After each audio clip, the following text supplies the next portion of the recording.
আসসালামু আলাইকুম রহমতুল্লাহ বারাকাত। প্রিয় বন্ধুরা, কেমন আছেন সবাই? আশা করছি আপনারা সবাই ভালো আছেন।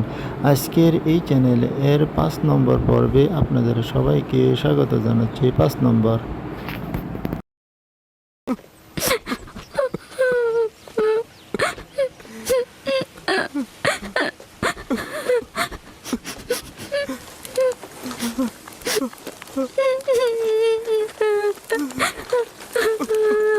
মিজান,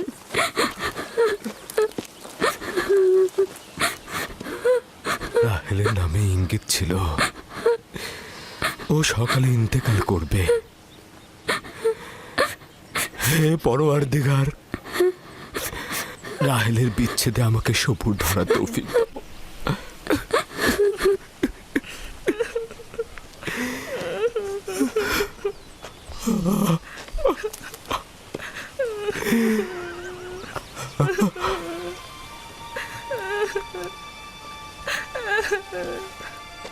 আব্বাজান, কেনানিগণ এসেছেন। তাতে কি ফায়দা?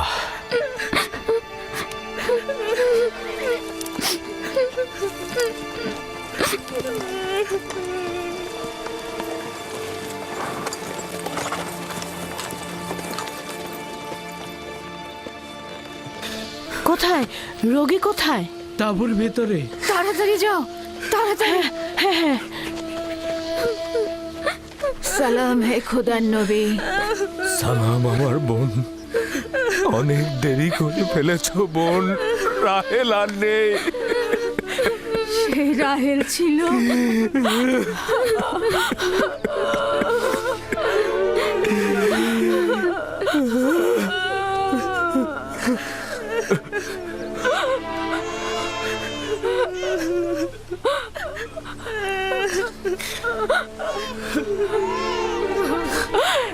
এ তো আমাদের ভাগ্যের লিখন ছিল। এ ধরনের সমস্যা বলি আমাদের অপরিচিত নয়। আমরা এই বিপদেও খোদা তাআলার কাছে সাহায্য চাইব।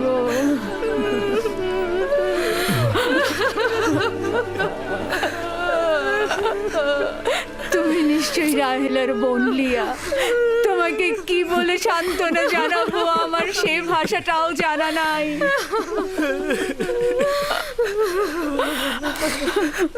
দেখো আমার সন্তান, তুমি যেখানে এসেছো সেটা একটা মুসাফির খানা।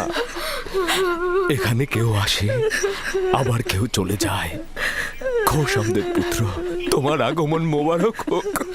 ওর আগমন মোবারকময় নয়, মোবারকময় নয়।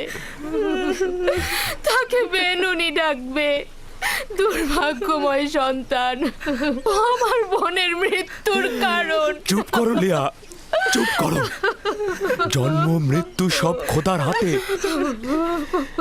এই শিশুর তো কোনো দোষ নেই। তোমরা দেখে নিও, সে এমন সন্তান হবে তার উপর সকল দায়িত্ব অর্পিত হবে। সে পিতার সকল কাজ দেখে রাখবে। বাবু শোনা, তোমার নাম কি? আমার নাম ইউসুফ। ওরে আমার লক্ষ্মী সোনা, আমার কাছে এসো। তুমি রাহেলের স্মৃতি, তুমি আমার কাছে এসো।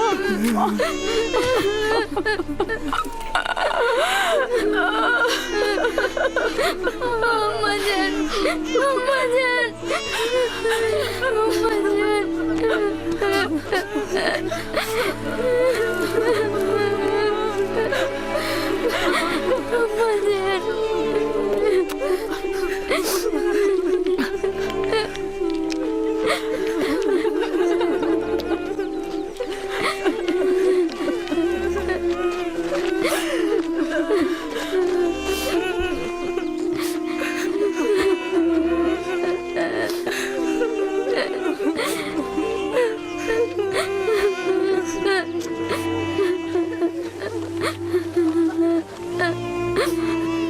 হে পরওয়ারদিগার,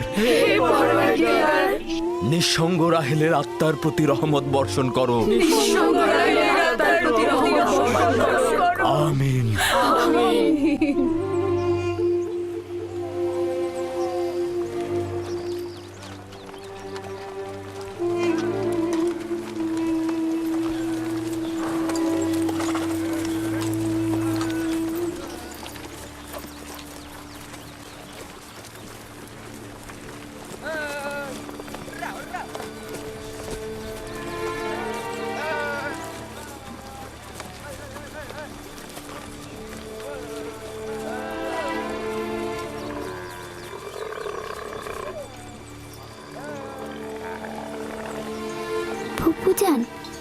আব্বাজান বলেন খোদা তাআলা যাকে সবচেয়ে বেশি ভালোবাসেন তাকে তিনি তার কাছে নিয়ে যান। ও তুমি জানো খোদা তাআলা তোমার আম্মাকে তার কাছে নিয়ে গেছেন? আমি জানি খোদা তাআলা তাকে বেহেশতে নিয়ে গেছেন, কিন্তু আমি তো তার বিচ্ছেদ সহ্য করতে পারছি না। শান্ত হও বাবা, এই দুরবস্থায় খোদা তাআলা তোমাদের সাহায্য করবেন। খোদা মেহেরবান। হায় কে ফুপু, বেহেশত কি এখানকার থেকে উত্তম? হ্যাঁ বাবা, উত্তম। তুমি তো তোমার বয়সের চাইতেও বেশি বুদ্ধিমান। খোদা তাআলা তোমার সহায় হবেন। এই এত ছোট বয়সে কোনো বাচ্চা এত বোঝে না।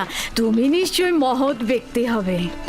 আমি ইউসুফের সুন্দর ও নিষ্পাপ চেহারায় এবং তার সুন্দর বচনভঙ্গিতে একজন মহৎ ব্যক্তির নিশানা দেখতে পাচ্ছি। সে তার সমবয়সীদের চাইতেও অনেক বেশি বুদ্ধি সম্পন্ন।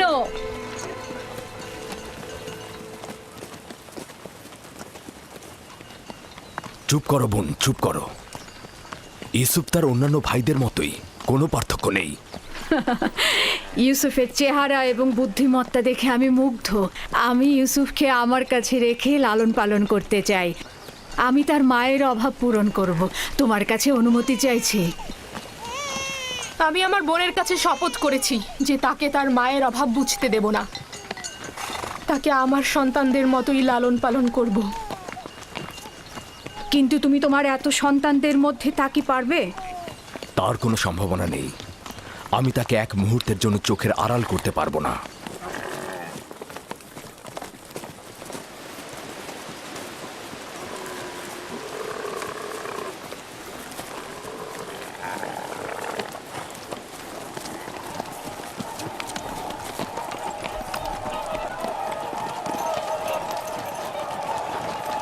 অবশেষে পৌঁছালাম।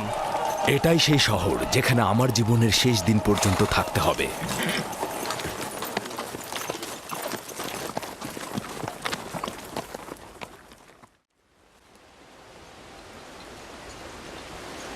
ইয়াকুব নবীর কাফেলা আসছে।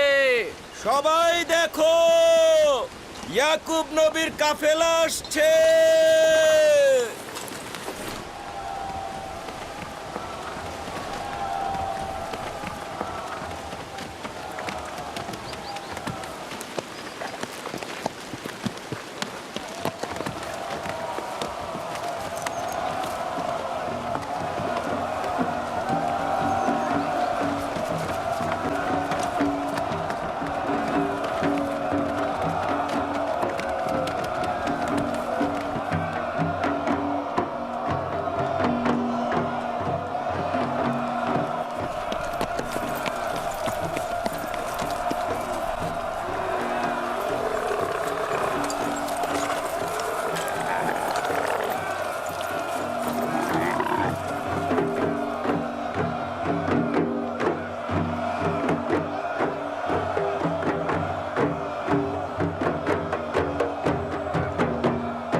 খোশ আমদেদ।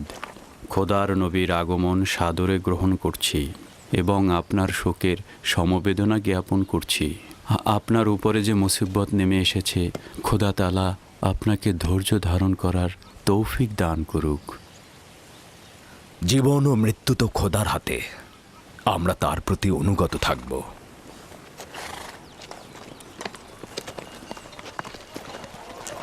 খোশ আমদেদ। খোদা আপনাদের সহায় হোক।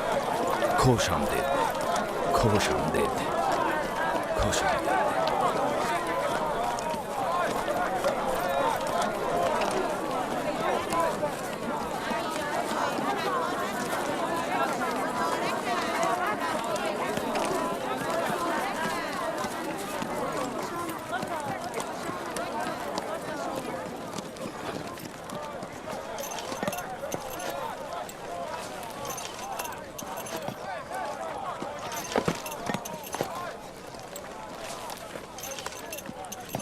বোন আমার, আমাদের আব্বাজান ইসাক নবীর কবর কোথায় দেওয়া হয়েছে?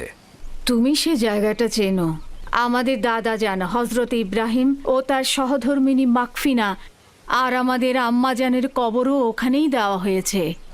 প্রথমে জিয়ারত, পরে তাদের সাথে নতুন করে প্রতিশ্রুতিবদ্ধ হব। লিয়া, সবাইকে বলো আমরা একসঙ্গে সেখানে যাব। ইয়াহুদা, লাবি, বাসমে, তোমাকে যে আমানতটা রাখতে দিয়েছিলাম সেটা নিয়ে এসো। আমরা আব্বাজানের কবর জিয়ারত করতে যাচ্ছি। জি।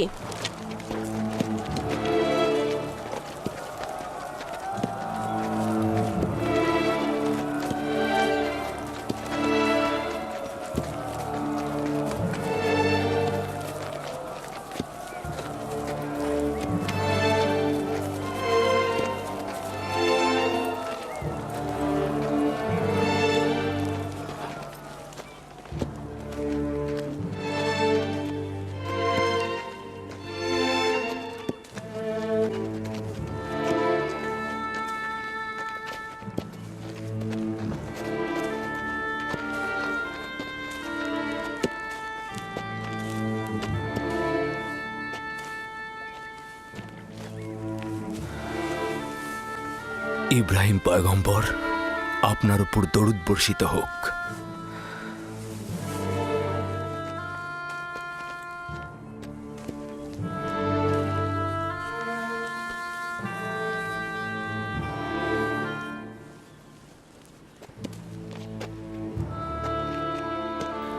খোদা তাআলা ইসাক ও ইব্রাহিমের রূহকে শান্তি দান করুক। কেনানের অধিবাসীগণ তাদের ঈমানের হেদায়েতের জন্য তাদের কাছে ঋণী। মৃত্যুর সময় আব্বা খুব করে চাইছিল তোমাকে একবার দেখবে। সে তোমাকে তার পরের পয়গম্বর বলেছে। তোমাকে তার ওসিয়তনামায় আব্রিয়ানদের পরবর্তী পথ প্রদর্শক হিসেবে প্রতিশ্রুতি দিয়েছে। তার বিদেহী আত্মার মাগফিরাত কামনা করছি এবং সাহস সঞ্চার করছি। হে খোদা, আপনি আমাদেরকে এই কঠিন ধাপ পার হতে সাহায্য করুন।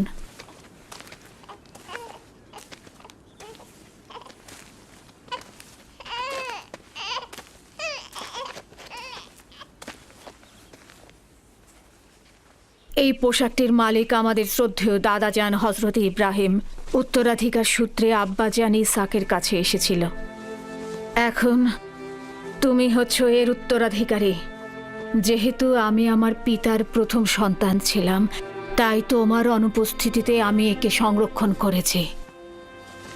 এখন আমাকে দেওয়া আমানত তোমার কাছে সমর্পণ করলাম। আমার আব্বাজানের ওসিয়তের ভিত্তিতে তোমার পরে পরবর্তী আম্বিয়ার কাছে পোশাকটি পৌঁছাবে।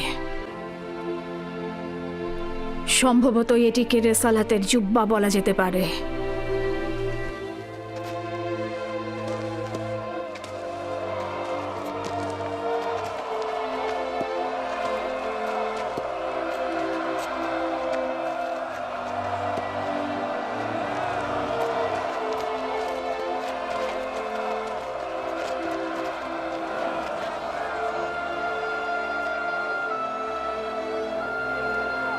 আমিও কেনানের অধিবাসীগণ তোমার কাছে বাইয়াত গ্রহণ করছি আর তোমার রেসালাতকে স্বীকৃতি দিচ্ছি। হজরত ইসাকের পর তোমাকেই খোদার নবী বলে স্বীকার করছি। মোবারক হোক, মোবারক হোক। মোবারক হোক।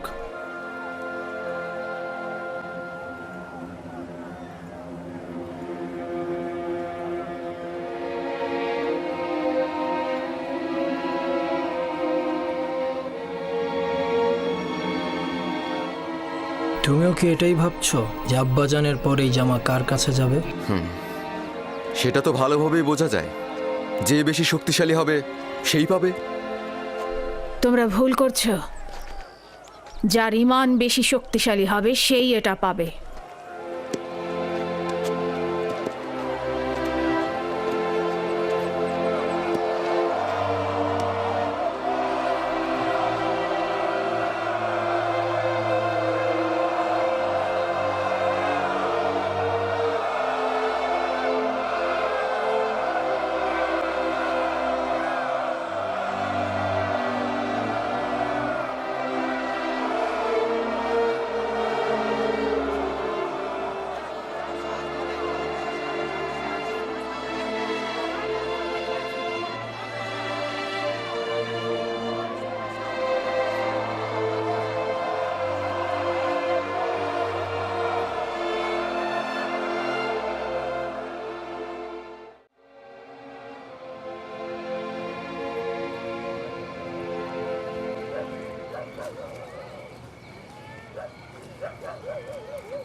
গেছে।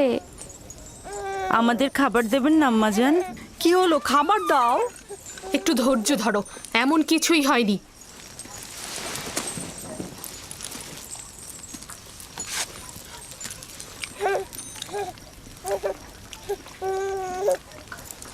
নাও।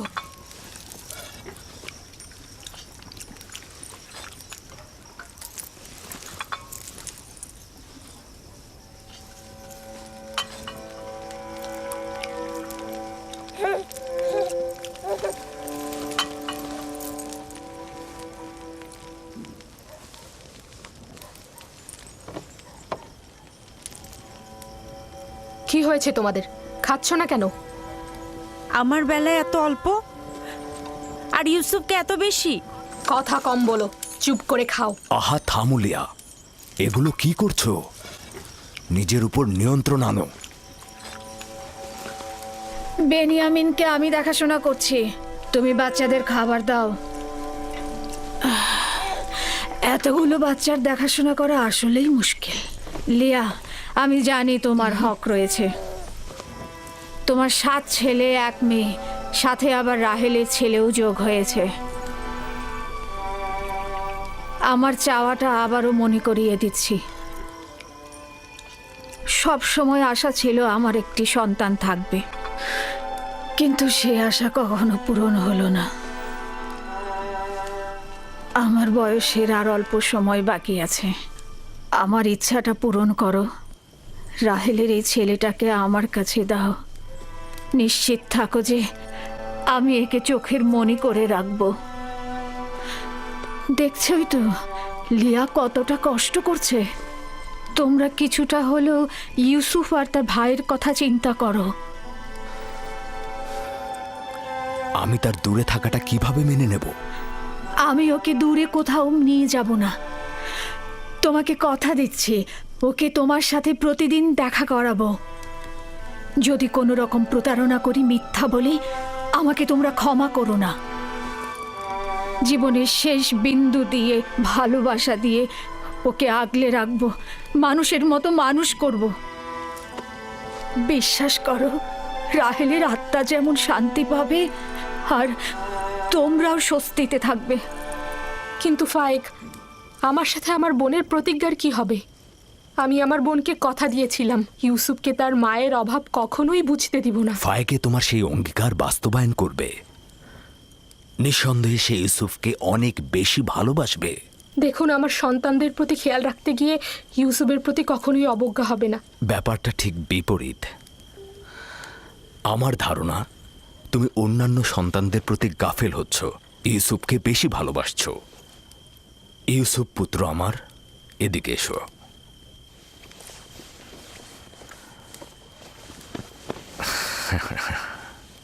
বলো তো পুত্র আমার, তুমি কি ফুপু আমার সাথে থাকবে?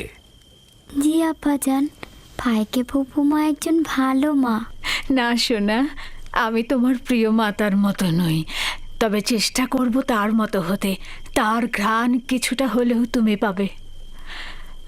আমি তোমাকে কথা দিচ্ছি ভাই, ওকে আমি বুক দিয়ে আঁকলে রাখবো, ভালোবেসে সবসময় চোখের আড়াল হতে দেব না। বেশি কষ্ট পাওয়ার আগেই ওকে তুমি এখান থেকে নিয়ে যাও। তার মানে কি আমরা আর ইউসুফকে দেখতে পাবো না? কে বলেছে? তোমরা প্রতিদিনই ওর সাথে খেলা করতে পারবে। তাহলে তো আমরা ইউসুফের সাথে খেলা করতে পারবোই, তাই না? অবশ্যই পারবে। চলো ইউসুফ, চলো আমরা খেলি, চলো। এ কি, খাবার রেখে যাচ্ছ কেন? আগে খেয়ে যাও। সাবধানে বাচ্চারা।